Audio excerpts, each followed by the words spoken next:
Ah, aqueles eram dias selvagens, alegres e selvagens. Quero acreditar, minha querida, em 3 anos aqueles ingleses da plantação beberam oceanos de champanhe e uísque escocês e gastaram 30.000 libras na aventura. Não dólares, libras, o que significa 150.000 dólares. Eles foram príncipes enquanto durou. Foi esplêndido, glorioso. Foi uma loucura, uma loucura. Vendi metade das minhas lindas joias na Nova Zelândia antes de começar de novo. Bruce Anstey explodiu seus miolos no final. Roger foi companheiro de um comerciante com uma tripulação negra, por 8 libras por mês. E Jacques Gilbright, ele era o mais raro de todos. Seu povo era rico e nobre, e ele voltou para a Inglaterra e vendeu carne de gato. Sentou-se em sua casa grande até que lhe dessem mais dinheiro para iniciar uma plantação de borracha nas Índias Orientais em algum lugar, em Sumatra, eu acho, ou era Nova Guiné. E Sachon, de volta à sua própria cozinha e preparando o jantar para Billy, se perguntou que luxo e ganância haviam levado a velha mulher de rosto queimado do grande rancho peruano, por todo o mundo, para o oeste Auckland e Barry Higgins. O velho Barry não era do tipo que jogaria fora sua parte de 150.000 dólares, muito menos alcançaria tal opulência. Além disso, ela havia mencionado o nome de outros homens, mas não o dele. Muito mais Mercedes havia falado, em trechos e fragmentos. Parecia não haver grande país ou cidade do velho mundo ou do novo em que ela não tivesse estado. Ela até estivera em Klondike, 10 anos antes, em meia dúzia de frases brilhantes retratando os mineiros vestidos de pele e mocassins semeando o chão dos bares com milhares de dólares em pó de ouro. Sempre, assim parecia Sachon, a senhora. Higgins tinha estado com homens para quem o dinheiro era como água. Capítulo 3. Sachon, meditando sobre seu problema de manter o amor de Billy, de nunca estragar o frescor de seus sentimentos um pelo outro e de nunca descer das alturas que no momento estavam pisando, sentiu-se impelida para a senhora Higgins. Ela sabia, com certeza ela deve saber. Ela não havia insinuado conhecimento além do conhecimento das mulheres comuns. Várias semanas se passaram, durante as quais Sachon estava frequentemente com ela. Mas a senhora Higgins falou sobre todos os outros assuntos, ensinou Sachon a fazer certos laços simples e a instruiu nas artes da lavagem e do marketing. E então, uma tarde, Sachon encontrou a senhora Higgins mais loquaz do que o normal, com palavras, ditas de forma limpa, que ondulavam e tropeçavam em sua pressa para escapar. Seus olhos estavam em chamas. Tão inflamado seu rosto. Suas palavras eram chamas. Havia um cheiro de bebida no ar e Sachon sabia que a velha tinha bebido. Nervoso e assustado, ao mesmo tempo fascinado, Sachon costurou um lenço de linho destinado a Billy e ouviu o fluxo selvagem da fala de Mercedes. Ouça, minha querida. Vou lhe contar sobre o mundo dos homens. Não seja estúpido como todo o seu povo, que me considera um tolo e uma bruxa com um mau olhado. Ah! Hectares. Quando penso na boba da magia do Neo e passando o chale no rosto do bebê quando nos cruzamos na calçada. Já fui uma bruxa, é verdade, mas minha bruxaria era com os homens. Oh, eu sou sábio, muito sábio, minha querida. Vou lhe contar sobre os modos das mulheres com os homens e dos modos dos homens com as mulheres, o melhor e o pior deles. Do bruto que existe em todos os homens, da estranheza deles que parte o coração de mulheres estúpidas que não entendem. E todas as mulheres são estúpidas. Eu não sou estúpido. Lá, escute. Sou uma velha. E como uma mulher, não vou dizer quantos anos tenho. No entanto, posso segurar os homens. No entanto, eu seguraria homens, desdentados e com 100 anos, meu nariz tocando meu queixo. Não jovens. Eles foram meus na minha juventude. Mas os velhos, como convém aos meus anos. E bem para mim o poder é meu. Em todo este mundo, não tenho parentes nem dinheiro. Só tenho sabedoria e memórias, memórias que são cinzas, mas cinzas reais, cinzas de joias.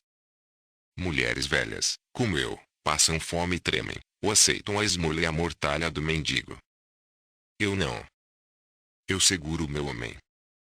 É verdade, É apenas barrigens, o velho barri, pesado, um boi, mas um homem, minha querida, e esquisito como todos os homens são esquisitos. É verdade, ele tem um braço. Ela encolheu os ombros. Uma compensação. Ele não pode me vencer, e os ossos velhos ficam moles quando a carne redonda se afina em fios. Mas quando penso em meus jovens amantes selvagens, príncipes, enlouquecidos pela loucura da juventude, eu tenho vivido. É o suficiente. Não me arrependo de nada. E com o velho barri tenho a certeza de algo para comer em um lugar perto do fogo. E por quê? Porque conheço os homens e nunca perderei minha astúcia para segurá-los. É doce e amargo, o conhecimento deles, mais doce que amargo, homens e homens e homens. Não idiotas estúpidos, nem porcos burgueses gordos de homens de negócios, mas homens de temperamento, de fogo e fogo, loucos, talvez, mas uma raça real e sem lei de loucos. Mulherzinha, você deve aprender. Variedade. Aí está a mágica. Tis a chave de ouro. Tis o brinquedo que diverte. Sem isso na esposa, o homem é turco, com isso, ele é seu escravo e fiel. Uma esposa deve ser muitas esposas. Se você deseja ter o amor de seu marido, deve ser toda mulher para ele. Você deve ser sempre novo, com o orvalho da novidade sempre brilhando, uma flor que nunca desabrocha na plenitude que murcha. Você deve ser um jardim de flores, sempre novo, sempre fresco, sempre diferente.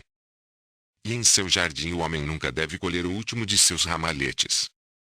Ouça, pequena esposa mulher. No jardim do amor há uma cobra. É o lugar comum. Pise em sua cabeça, ou destruirá o jardim. Lembre-se do nome. Comum. Nunca seja muito íntimo. Os homens só parecem nojentos. As mulheres são mais nojentas do que os homens. Não discuta, pequena nova esposa. Você é uma mulher infantil. As mulheres são menos delicadas que os homens. Eu não sei. De seus próprios maridos, elas relatarão os segredos de amor mais íntimos a outras mulheres. Os homens nunca fazem isso com suas esposas. Explique. Há apenas um caminho. Em todas as coisas do amor, as mulheres são menos delicadas. É o erro deles. É o pai e a mãe do lugar comum, e é o lugar comum, como uma lesma repugnante, que contamina e destrói o amor. Seja delicada, pequena esposa mulher. Nunca fique sem o seu véu, sem muitos véus. Vele-se com 1000 véus, todos cintilantes e brilhantes com texturas caras e joias preciosas. Nunca deixe o último véu ser desenhado. Contra o amanhã, vista-se com mais véus, cada vez mais véus, véus sem fim. No entanto, os muitos véus não devem parecer muitos. Cada véu deve parecer o único entre você e seu amante faminto, que não terá nada menos do que tudo de você. Cada vez ele deve parecer conseguir tudo, rasgar o último véu que te esconde. Ele deve pensar assim. Não deve ser assim.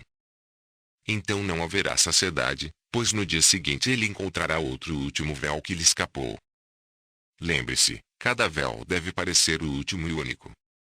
Você sempre parece abandonar tudo em seus braços, sempre você deve reservar mais do que no dia seguinte e em todos os dias seguintes você pode abandonar. De tal é variedade, surpresa, para que a busca do seu homem seja eterna, para que seus olhos olhem para você em busca de novidades, e não para outras mulheres. Foi o frescor e a novidade de sua beleza e você, o mistério de você, que conquistou seu homem. Quando um homem colheu e cheirou toda a doçura de uma flor, ele procura outras flores. É a estranheza dele. Você deve sempre permanecer uma flor quase colhida, mas nunca colhida, armazenada com tonéis de doces não perfurados, embora nunca perfurados. Mulheres estúpidas, e todas são estúpidas, pensam que a primeira vitória do homem é a vitória final. Então eles se acomodam e engordam, envelhecem, morrem e ficam com o coração partido. Infelizmente, eles são tão estúpidos. Mas você, pequena mulher com sua primeira vitória, você deve fazer de sua vida amorosa uma cadeia interminável de vitórias. Cada dia você deve ganhar o seu homem novamente. E quando você tiver conquistado a última vitória, quando não encontrar mais nada para vencer, então o amor acaba. Finis está escrito, e seu homem vagueia por estranhos jardins. Lembre-se, o amor deve ser mantido insaciável. Deve ter um apetite afiado e nunca satisfeito. Você deve alimentar bem seu amante. Muito bem, muitíssimo bem, mas mande-o embora com fome de voltar para você para mais. A senhora Higgins levantou-se de repente e saiu da sala. Sachon não deixou de notar a agilidade e a graça daquele corpo magro e murcho. Ela esperou pelo retorno da senhora Higgins e sabia que a flexibilidade e a graça não haviam sido imaginadas. Mal te contei a primeira letra do alfabeto do amor, disse Mercedes Higgins, enquanto se acomodava. Em suas mãos estava um pequeno instrumento, lindamente granulado e ricamente marrom, que lembrava um violão, exceto pelo fato de ter 4 cordas. Ela os varreu para a frente e para trás com o dedo indicador ritmado e ergueu uma voz, fina e suave, em uma forma de melodia que era estranha, e em uma língua estrangeira, com vogais quentes, todas as vogais excitantes de amor. Suavemente palpitantes, vozes e cordas surgiam em sensuais picos de canções, morriam em sussurros e carícias, vagavam por crepúsculos e crepúsculos amorosos, ou aumentavam novamente em gritos de amor barbaramente imperiosos nos quais eram tecidos apelos melancólicos e loucuras de convites e promessas. Passou por Sachon até que ela era como este instrumento, varrido com tensões passionais. Pareceu-lhe um sonho, e ela quase ficou tonta, quando Mercedes Higgins parou. Se o seu homem tivesse abraçado o último de vocês, e se todos vocês fossem conhecidos por ele como uma velha história, ainda assim, você cantou aquela música, como eu cantei, mas os braços dele novamente se abririam para você e seus olhos ficam quentes com as velhas luzes loucas. Você vê? Compreende, pequena esposa? Sachon só pôde assentir, seus lábios muito secos para falar. O Coa Dourado, o rei das madeiras, Mercedes estava cantando sobre o instrumento. O ukulele, é assim que os havaianos o chamam, o que significa, meu caro, a pulga assaltadora. Eles são de carne dourada, os havaianos, uma raça de amantes, tudo no frescor quente da noite tropical onde sopram os ventos alísios. Novamente ela tocou as cordas. Ela cantou em outro idioma, que Sachon considerou ser o francês.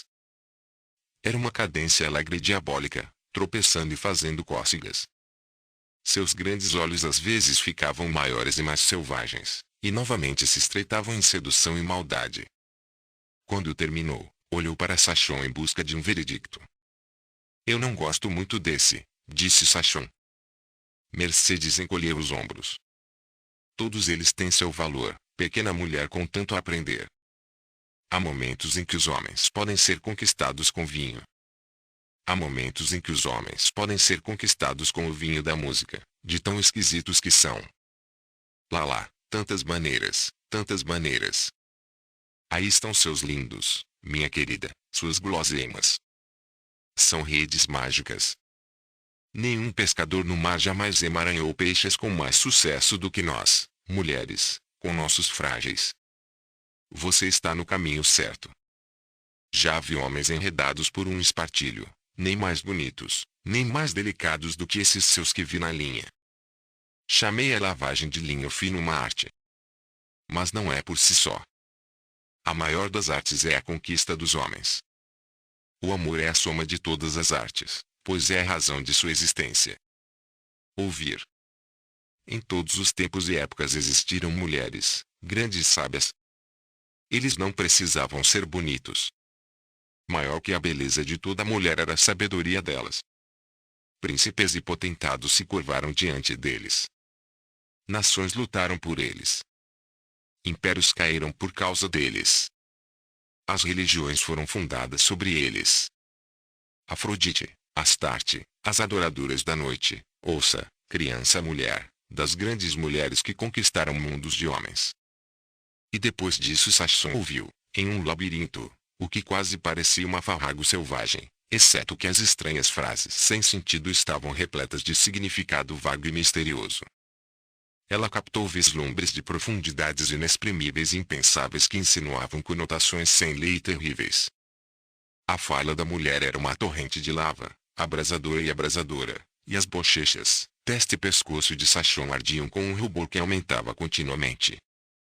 Ela tremia de medo, sentia náuseas, às vezes pensava que iria desmaiar, tão loucamente girava seu cérebro. No entanto, ela não conseguia se desvencilhar, e continuou sentada, sua costura esquecida em seu colo, olhando com visão interior para uma visão de pesadelo além de toda imaginação. Por fim, quando parecia que não aguentava mais, e enquanto molhava os lábios secos para gritar em protesto, Mercedes cessou. E aqui termina a primeira lição, ela disse calmamente. Então riu com uma risada que era tentadora e atormentadora. Qual é o problema? Você não está chocado? Estou assustado, Sachon tremeu com a voz rouca, com um meio soluço de nervosismo. Você me assusta. Eu sou muito tolo, e sei tão pouco, que nunca sonhei. Isso. Mercedes acenou com a cabeça compreensivamente. É realmente para se assustar, disse ela. É solene, isto é terrível, e magnífico. Capítulo 4.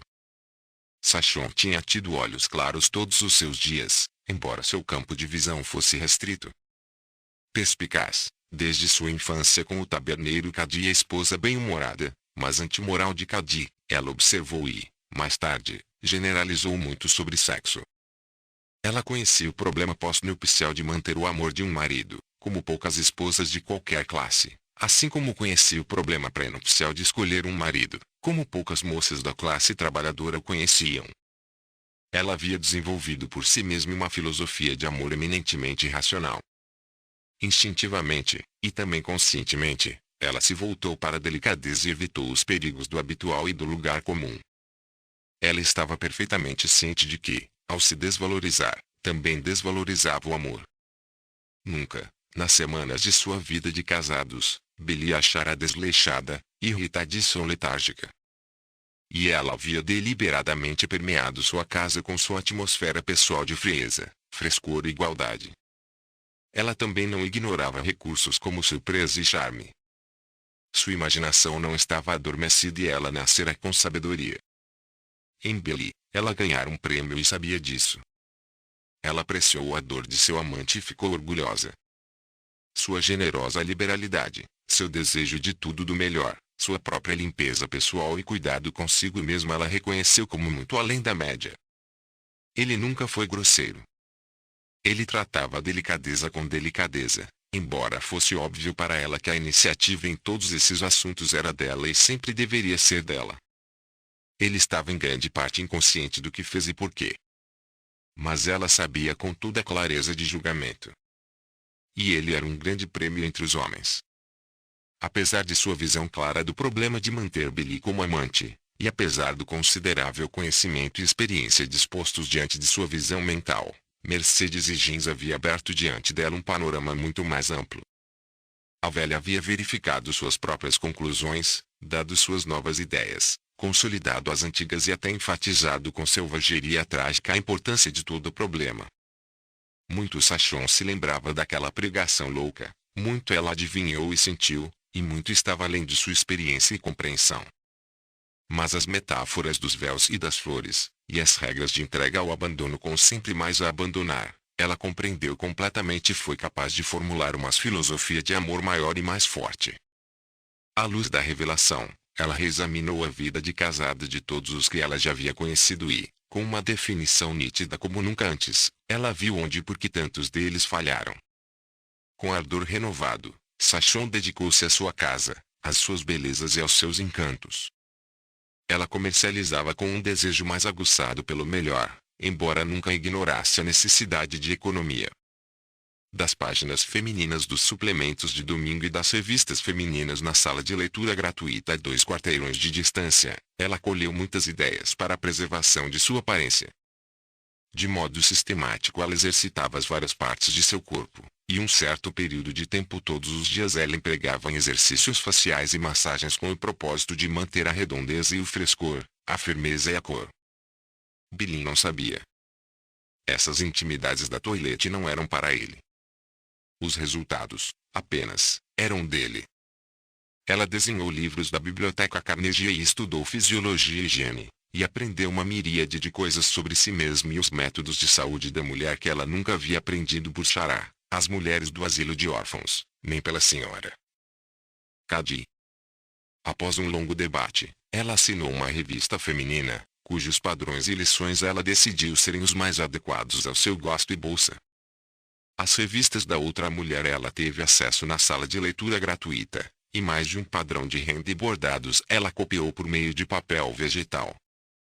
Diante das vitrines de lingerie das lojas da cidade alta, ela costumava ficar de pé e estudar. Ela também não deixava de aproveitar, quando pequenas compras eram feitas, para examinar as mercadorias nos balcões de roupas íntimas bordadas à mão. Certa vez, ela até pensou em usar porcelana pintada à mão, mas desistiu da ideia ao saber que era cara. Ela lentamente substituiu todo o seu simples linho de solteira por roupas que, embora ainda simples, eram forjadas com belos bordados franceses, pregas e bordados. Ela tricotava bordas finas na calcinha de tricô barata que usava no inverno. Ela fazia pequenas capas de espartilho e chemises de grama fina, mas razoavelmente barata, e, com desenhos simples de flores e lavagem perfeita, suas camisolas eram sempre docemente frescas e delicadas. Em alguma publicação, ela se deparou com uma breve nota impressa informando que as mulheres francesas estavam apenas começando a usar bonés fascinantes com babados na mesa do café da manhã. Não significava nada para ela que, em seu caso, ela devesse primeiro preparar o café da manhã. Prontamente apareceu na casa 1 metro de musselina suíça pontilhada, e Sachon estava profundamente experimentando padrões para si mesmo e classificando seus pedaços de renda para enfeites adequados. A delicada criação resultante ganhou a aprovação entusiástica de Mercedes e Jeans. Sachon confeccionou para si simples camisolas domésticas de lindo guingão, com golas baixas e elegantes voltadas para trás em seu pescoço fresco e redondo. Ela tricotava metros de rendas para suas roupas íntimas e fazia Battenberg em abundância para sua mesa e para a cômoda. Uma grande conquista, que arrancou aplausos de Billy, foi um afegão para a cama. Ela até arriscou um tapete de trapos, que, segundo as revistas femininas a informaram, havia voltado à moda recentemente. Como de costume, ela costurava as melhores toalhas de mesa e de cama que podiam pagar. À medida que os meses felizes passavam, ela nunca ficava ociosa. Billy também não foi esquecido. Quando o tempo frio chegava, ela tricotava pulseiras para ele, que ele sempre usava religiosamente em casa e colocava no bolso logo depois. Os 2 suéteres que ela fez para ele, porém, tiveram o melhor destino, assim como os chinelos que ela insistia em que ele calçasse, nas noites em que ficavam em casa. A dura sabedoria prática de Mercedes e Jeans provou ser de imensa ajuda, pois Sachon se esforçou com um fervor quase religioso para ter tudo do melhor e ao mesmo tempo ser economizador. Aqui ela enfrentou o problema financeiro e econômico de manter a casa em uma sociedade onde o custo de vida subia mais rápido do que os salários da indústria. A velha ensinou-lhe a ciência do marketing tão completamente que ela fez $1 de Billy valer metade do que as esposas da vizinhança fizeram com os dólares de seus homens. Invariavelmente, no sábado à noite, Billy despejava todo o salário no colo dela. Ele nunca pediu uma prestação de contas do que ela fez com ele, embora reiterasse continuamente que nunca havia se alimentado tão bem em sua vida. E sempre, com o salário ainda intacto em seu colo, ela fazia com que ele retirasse o que estimava que precisaria para gastar dinheiro na semana seguinte. Ela não apenas pediu que ele pegasse bastante, mas também insistiu em que ele pegasse qualquer quantia extra que desejasse a qualquer momento durante a semana. E, além disso, ela insistiu que ele não deveria contar a ela para que servia. Você sempre teve dinheiro no bolso, ela o lembrou, e não há razão para que o casamento mude isso. Se fosse assim, eu gostaria de nunca ter me casado com você. Oh, eu sei sobre os homens quando eles ficam juntos. Primeiro um trata e depois outro, e isso leva dinheiro. Agora, se você não pode tratar tão livremente quanto o resto deles, porque eu conheço tão bem que sei que você ficaria longe deles. E isso não seria certo. Para você, quero dizer. Eu quero que você esteja junto com os homens. É bom para um homem. E Billy a enterrou em seus braços e jurou que ela era a maior pequenina mulher que já desceu do pique. Ora, ele exultou, não apenas me alimento melhor, vivo com mais conforto e mantenho minha posição com os companheiros, mas na verdade estou economizando dinheiro, ou você está para mim. Aqui estou eu, com os móveis sendo pagos todos os meses, e uma mulherzinha por quem estou louco, e ainda por cima com dinheiro no banco. Quanto está agora? $62, disse ela. Nada mal para um dia chuvoso. Você pode ficar doente, ou ferido, ou algo acontecer. Foi no meio do inverno, quando Billy, com bastante relutância óbvia, abordou uma questão de dinheiro com Sachon. Seu velho amigo, Billy Murphy, estava internado com gripe, e um de seus filhos, brincando na rua, fora gravemente ferido por uma carroça que passava. Billy Murphy, ainda fraco depois de 2 semanas de cama, pediu a Billy um empréstimo de $50. É perfeitamente seguro, Billy concluiu para Sachon. Eu o conheço desde que éramos crianças na Durant Show juntos. Ele é direto como um dado. Isso não tem nada a ver com isso, Sachon repreendeu. Se você fosse solteiro, teria emprestado para ele imediatamente, não é? Billy assentiu. Então não é diferente porque você é casado. O dinheiro é seu, Billy. Nem de longe, ele gritou. Não é meu. É nosso. E eu não pensaria em deixar ninguém pegar sem antes ver você. Espero que você não tenha contado isso a ele, ela disse com rápida preocupação. Não, Billy riu. Eu sabia que, se o fizesse, você ficaria mais louco do que um chapeleiro. Eu apenas disse a ele que tentaria descobrir. Afinal, eu tinha certeza de que você o apoiaria se o tivesse. Oh, Billy, ela murmurou, sua voz rica e baixa com amor. Talvez você não saiba, mas essa é uma das coisas mais doces que você disse desde que nos casamos. Quanto mais Sachon via Mercedes e Jeans, menos ela entendia. Sachon logo descobriu que a velha era uma avarenta de mão fechada. E essa característica ela achava difícil conciliar com suas histórias de desperdício. Por outro lado, Sachon ficou perplexo com a extravagância de Mercedes em assuntos pessoais. Sua roupa de baixo, feita à mão, é claro, era muito cara. A mesa que ela colocou para Barry era boa, mas a mesa para ela era muito melhor. No entanto, ambas as mesas foram colocadas na mesma mesa. Enquanto Barry se contentava com um bife sólido e redondo, Mercedes comia lombo. Uma enorme e dura costeleta de carneiro no prato de Barry seria equilibrada por minúsculas costeletas francesas no prato de Mercedes. O chá era preparado em potes separados. O café também. Enquanto Barry tomava um gole de chá de 25 centavos de uma caneca grande e pesada, Mercedes bebia um chá de $3 de uma xícara minúscula de Billy, cor-de-rosa, frágil como uma casca de ovo. Da mesma forma, o café de 25 centavos dele foi diluído em leite, o turco de 80 centavos dela com creme. Isso é bom o suficiente para o velho, disse ela a Sachon. Ele não sabe nada melhor, e seria um pecado perverso desperdiçá-lo com ele. Pequenos tráficos começaram entre as duas mulheres. Depois que Mercedes ensinou livremente a Sachon a facilidade de tocar acompanhamentos no ukulele, ela propôs uma troca. Seu tempo havia passado, ela disse, para tais frivolidades, e ela ofereceu o instrumento para o café da manhã com o qual Sachon fizera tanto sucesso. Vale alguns dólares, disse Mercedes. Custou-me 20, embora isso tenha acontecido anos atrás. No entanto, vale bem o valor do limite. Mas o boné também não seria frívolo? Sachon perguntou, embora ela estivesse muito satisfeita com o negócio. Não é para o meu cabelo grisalho, Mercedes rejeitou francamente. Vou vendê-lo pelo dinheiro.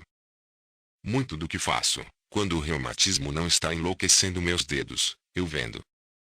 Lá, minha querida, não são os 50 por mês do velho Barry que satisfarão todos os meus gostos caros. Sou eu que faço a diferença. E a velhice precisa de dinheiro como nunca a juventude precisa. Algum dia você aprenderá por si mesmo. Estou muito satisfeito com o comércio, disse Sachon.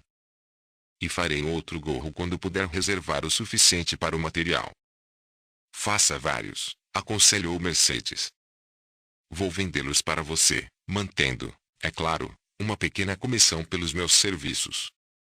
Posso dar $6 a cada um por eles. Iremos consultar sobre eles. O lucro mais do que fornecerá material para o seu próprio. Capítulo 5. 4 coisas marcantes aconteceram durante o inverno. Bert e Marie se casaram e alugaram um chalé no bairro, a 3 quarteirões de distância. Os salários de Billy foram cortados, junto com os salários de todos os caminhoneiros de Oakland. Billy começou a se barbear com um aparelho de barbear. E, finalmente, Sachon provou ser um falso profeta e Sarah um verdadeiro. Sachon se decidiu, sem sombra de dúvida, antes de confiar a notícia a Billy. A princípio, enquanto ainda suspeitava, ela sentiu um aperto no coração e medo do desconhecido e inexperiente. Então veio o medo econômico, enquanto ela contemplava o aumento das despesas. Mas no momento em que ela se certificou duplamente, tudo foi varrido por uma onda de alegria apaixonada. Dela e de Billy. A frase estava continuamente em sua mente, e cada pensamento recorrente sobre ela trazia uma pontada de prazer físico real ao seu coração. Na noite em que ela contou a notícia a Billy, ele ocultou sua própria notícia sobre o corte de salário e juntou-se a ela para dar as boas-vindas ao filho. O que vamos fazer? Ir ao teatro para comemorar? Ele perguntou, relaxando a pressão de seu abraço para que ela pudesse falar. Ou suponhamos que fiquemos em casa, só você e eu, e nós 3? Fique em casa, foi o veredicto dela. Eu só quero que você me abrace, e me abrace, e me abrace. Isso é o que eu queria também, só que não tinha certeza, depois de ficar em casa o dia todo, talvez você quisesse sair. Havia geada no ar e Billy trouxe a cadeira Morris para perto do fogão da cozinha. Ela estava aconchegada em seus braços, a cabeça em seu ombro, a bochecha contra seu cabelo. Não cometemos nenhum erro em nosso casamento relâmpago com apenas uma semana de namoro, ele refletiu em voz alta. Ora, Sachon, estamos namorando desde então do mesmo jeito. E agora? Meu Deus, Sachon, é maravilhoso demais para ser verdade. Pense nisso. Nossa. Nós os 3. O pequeno malandro.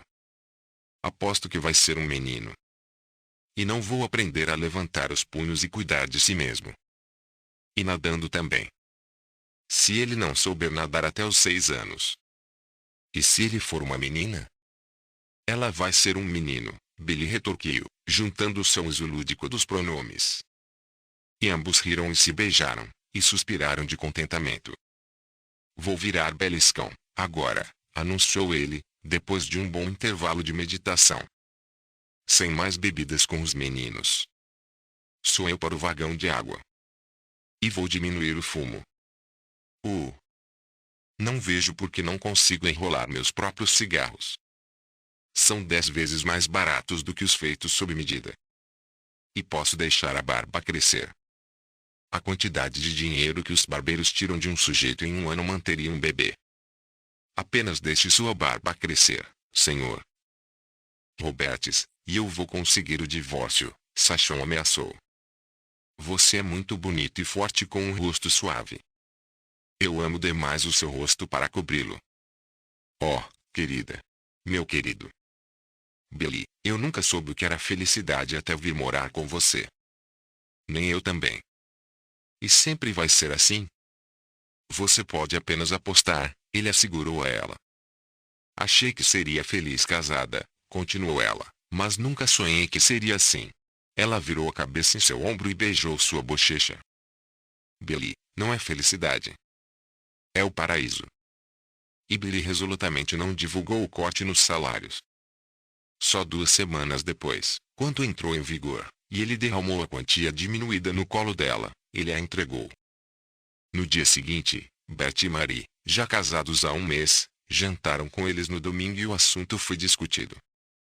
Bert estava particularmente pessimista e murmurou insinuações sombrias sobre uma greve iminente nas oficinas ferroviárias.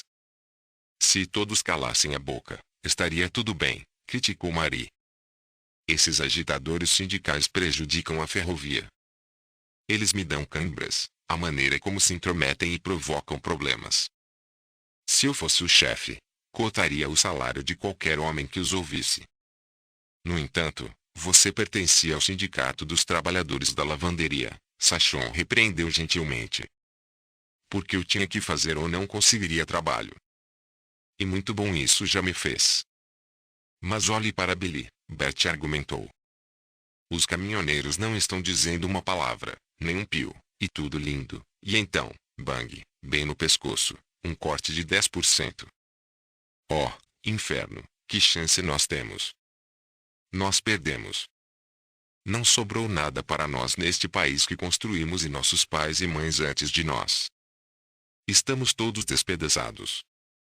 Podemos ver nosso fim, nós, a velha linhagem, os filhos dos brancos que se separaram da Inglaterra e lamberam o alcatrão dela, que libertaram os escravos, lutaram contra os índios e fizeram o oeste.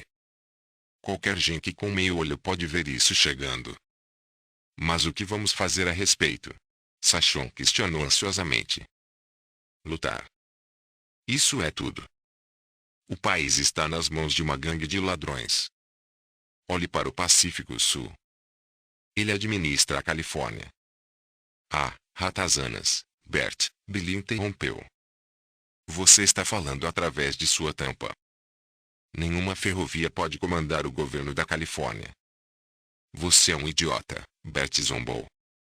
E algum dia, quando for tarde demais, você e todos os outros idiotas perceberão o fato. Podre. Eu te digo que fede. Ora, não há um homem que queira ir para a legislatura estadual, mas tem que fazer uma viagem a São Francisco, e ir aos escritórios do SP, tirar o chapéu e humildemente pedir permissão. Ora, os governadores da Califórnia são governadores ferroviários desde antes de você e eu nascermos. Você não pode me dizer. Nós terminamos. Estamos exaustos. Mas faria bem ao meu coração ajudar a prender alguns dos ladrões sujos antes que eu desmaiasse. Você sabe o que nós somos? Nós, velhos brancos que lutamos nas guerras, quebramos a terra e fizemos tudo isso? Eu vou te dizer. Somos os últimos dos Mohegans. Ele me assusta até a morte, ele é tão violento, Marie disse com indisfarçável hostilidade. Se ele não parar de atirar na boca, vai ser demitido das lojas. E então o que faremos? Ele não me considera. Mas eu posso te dizer uma coisa, tudo bem, tudo bem. Não vou voltar para a lavanderia. Ela ergueu a mão direita e falou com a solenidade de um juramento. Não é assim que você pode ver. Nunca mais, sinceramente. Oh, eu sei onde você quer chegar, Bert disse com aspereza. E tudo o que posso dizer é, vivo ou morto, em um emprego ou fora, não importa o que aconteça comigo, se você liderar dessa maneira, você o fará, e não há mais nada a fazer. Acho que eu me mantive correta antes de conhecer você, ela voltou com um aceno de cabeça. E eu continuei direto depois que te conheci. O que está acontecendo se alguém perguntar a você? Palavras quentes estavam na língua de Bert, mas Sachon interveio e trouxe paz. Ela estava preocupada com o resultado de seu casamento.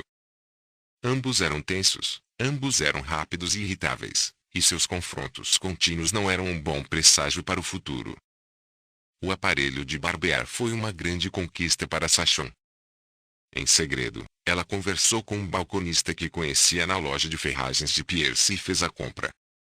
No domingo de manhã, depois do café da manhã, quando Billy estava indo para a barbearia, ela o levou para o quarto, puxou uma toalha de lado e revelou a caixa de barbear, caneca de barbear, sabonete, pincel e espuma, tudo pronto. Billy recuou, depois voltou para fazer uma curiosa investigação. Ele olhou com pena para o aparelho de barbear. Chame isso de ferramenta de homem. Isso vai fazer o trabalho, disse ela. Faz isso para milhares de homens todos os dias. Mas Billy balançou a cabeça e recuou. Você se barbeia 3 vezes por semana, insistiu ela. São 45 centavos. Chame-o de $0,5 e haverá 52 semanas no ano. $26 por ano só para fazer a barba. Vamos, querida, e experimente. Muitos homens juram por isso. Ele balançou a cabeça rebeldemente, e o fundo nublado de seus olhos ficou mais nublado. Ela adorava aquela beleza taciturna que o fazia parecer tão infantil e, rindo e beijando-o, forçou-o a sentar-se numa cadeira, tirou-lhe o casaco, desabotou a camisa e a camisola interior e entregou-os. Ameaçando-o com, se você abrir a boca para chutar, eu enfio, ela cobriu o rosto dele com espuma. Espere um minuto, ela o checou, enquanto ele procurava desesperadamente a navalha. Tenho observado os barbeiros da calçada. Isto é o que eles fazem depois que a espuma é feita. E então ela começou a esfregar a espuma com os dedos. Pronto, disse ela, quando cobriu o rosto dele pela segunda vez. Você está pronto para começar. Apenas lembre-se, nem sempre farei isso por você. Eu só estou quebrando você, você vê. Com grande demonstração externa de rebelião, meio genuína, meio jocosa, ele fez vários arranhões experimentais com a navalha. Ele estremeceu violentamente e exclamou violentamente: Santo Josafá saltador! Ele examinou seu rosto no vidro, e uma mancha de sangue apareceu no meio da espuma. Corte, com um aparelho de barbear, por Deus! Claro, os homens juram por isso. Não posso culpá-los. Corte. Por segurança. Mas espere um segundo, implorou Sachon. Eles precisam ser regulamentados. O balconista me disse. Veja aqueles pequenos parafusos. Aí. É isso. Vírus. Novamente Billy aplicou a lâmina em seu rosto. Depois de alguns arranhões, ele se olhou de perto no espelho, sorriu e continuou a se barbear. Com rapidez e destreza, ele limpou o rosto de espuma. Sachon bateu palmas. Tudo bem, Billy aprovou. Ótimo. Aqui. Me dê sua mão.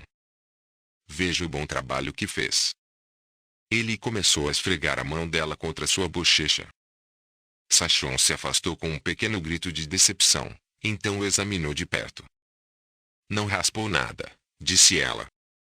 É uma farsa, é isso mesmo.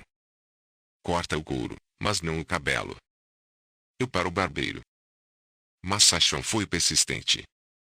Você ainda não fez um julgamento justo. Foi regulamentado demais. Deixe-me tentar. Aí, é isso, entre. Agora, ensabue novamente e experimente. Desta vez, o inconfundível som de papel de areia de corte de cabelo pôde ser ouvido. Como é? Ela tremulou ansiosamente. Fica com. Aí.